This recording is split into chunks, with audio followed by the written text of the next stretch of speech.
जनाब कंबर 25-30 बरस के थे कि एक जंग में गालिबन उमरी दौर में गिरफ्तार होकर मदीने आए तो अमीरुल मोमिनीन अली इब्न अबी तालिब अलैहिस्सलाम ने खरीदा और साथ ले गए। मुसलमान मुजाहिदों के हाथों लगे जख्मों को मौला ने अपने दस्ते शफ़क़त से साफ किया, मरहम लगाया, दिलजोई की।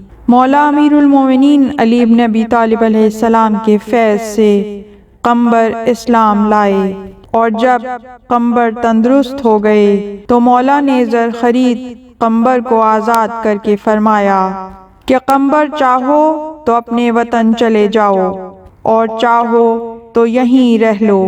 लेकिन कंबर मौला के कदमों से लिपट गए और आज़ाद होने के बाद भी अमीरुल मोमिनीन अली इब्न अबी तालिब अलैहिस्सलाम का ग़ुलाम रहना पसंद किया।